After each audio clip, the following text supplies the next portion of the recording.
बागेश्वर की पूर्व जिलाधिकारी आकांक्षा कोंडे के 7 माह के कार्यकाल के बाद शुक्रवार को बागेश्वर को अपूर्वा पांडे के रूप में नई जिलाधिकारी मिल गई। उन्होंने कार्यभार ग्रहण करने से पहले बागनाथ मंदिर के दर्शन किए तथा वहां जल अर्पित किया। बाद में कलेक्ट्रेट में पत्रकारों से वार्ता करते हुए आईएएस अधिकारी अपूर्वा पांडे ने बागेश्वर का विकास करना तथा सरकार की जनहितकारी योजनाओं को धरातल पर उतारने को अपनी प्राथमिकता बताया। एक सवाल के जवाब में उन्होंने कहा कि जिले की स्वास्थ्य सेवाओं को ठीक करना तथा महिलाओं तथा बच्चों को बेहतर स्वास्थ्य सेवा प्रदान करना उनका लक्ष्य है। गांव से पलायन रोकने के लिए स्थानीय स्तर पर रोजगार मुहैया कराने का प्रयास किया जाएगा। खासकर खेती पर आधारित रोजगार के अवसर पैदा किए जाएंगे। जंगली जानवरों का आतंक, दैवीय आपदा, खनन सहित अन्य मुद्दों पर भी जिलाधिकारी अपूर्वा पांडे ने अपनी राय रखी। हालांकि बार बार डीएम बदले जाने के सवाल को उन्होंने हंसकर टाल दिया। लेकिन कोई भी अधिकारी अपने विजन तथा विकास की सोच को तभी आगे बढ़ा सकता है जब उसे शासन, जनप्रतिनिधियों सहित विभागीय अधिकारियों का समर्थन, सहयोग मिलने के साथ साथ पर्याप्त समय भी मिलेगा। अब देखना दिलचस्प होगा कि नए जिलाधिकारी के तौर पर अपूर्वा पांडे कितने समय तक बागेश्वर में रहकर अपने विजन को धरातल पर उतार पाएंगी।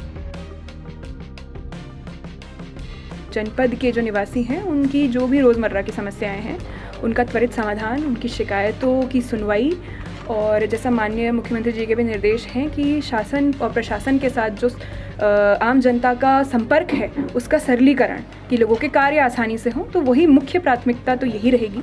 रोज़मर्रा की समस्याएं लोगों की आसान हो, लोगों का जीवन आसान हो। दूसरा प्रयास ये रहेगा कि हमारे क्षेत्र में जो नदियां हैं, जो पानी के स्रोत हैं, उनके संरक्षण संवर्धन के लिए राज्य सरकार की बहुत सारी योजनाएं अभी वर्तमान में क्रियान्वित की जा रही हैं।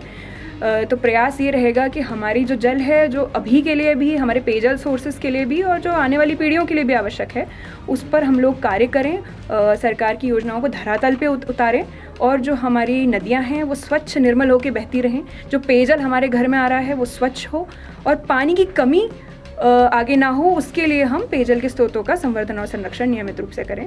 लगातार गांव खाली होते जा रहे हैं, क्या गांव से पलायन रोकने के लिए क्या उपाय किए जाएंगे? जैसे कि मैं पहले भी वार्ता कर रही थी कि पहाड़ी क्षेत्रों में विषम परिस्थितियाँ होती हैं जिसके कारण अक्सर लोग रोज़गार के लिए, आजीविका के लिए बाहर निकलते हैं, शिक्षा के उच्च अवसरों के लिए बाहर निकलते हैं।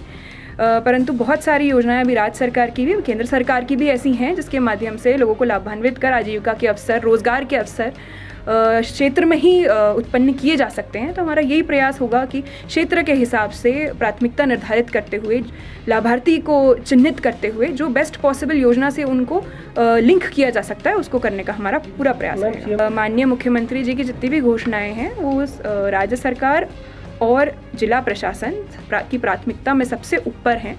तो हमारा पूरा प्रयास रहेगा कि जो भी वर्तमान में योजनाएं जिनकी घोषणा हो रखी है उनकी नियमित मॉनिटरिंग हो। यदि कोई योजना किसी कारणवश कहीं पे अटकी हुई है तो क्यों अटकी हुई है उसका परीक्षण करा के उसमें आवश्यक कार्रवाई अवश्य की जाएगी। माननीय मुख्यमंत्री घोषणा जनपद के लिए, जनपद प्रशासन के लिए एक विशेष प्राथमिकता है। स्वास्थ्य सेवाएं यहाँ खराब हैं, खासकर गर्भवती महिलाओं, बच्चों के लिए बड़ी दिक्कत रहती है। कल ही गर्भवती महिला की डेथ हुई है, तो कैसे इसको चैलेंज को फेस करेंगे?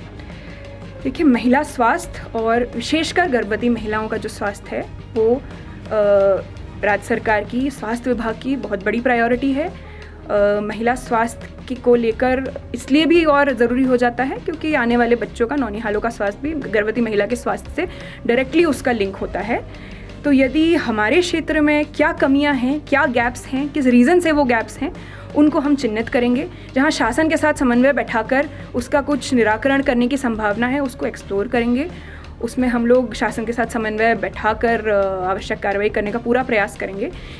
यदि कोई इंसिडेंट ऐसे हो रहे हैं जिस वजह से हमारी किसी कमी के कारण, उचित अटेंशन ना मिलने के कारण यदि इस प्रकार की कोई घटना होती है उसका विशेष परीक्षण करा के, एग्जामिन करा के क्या इशू है उसे आइडेंटिफाई करा के आवश्यक कार्रवाई ज़रूर की जाएगी। इस प्रकरण को लेके एक बार वन विभाग के साथ भी बैठ के हम लोग प्रकरण को समझ के जो भी आवश्यक कार्रवाई इसमें ज़रूर करेंगे।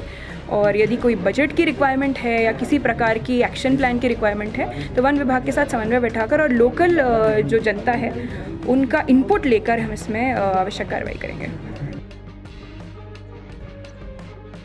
खबरों को जानने के लिए चैनल को लाइक, सब्सक्राइब और फॉलो जरूर करें।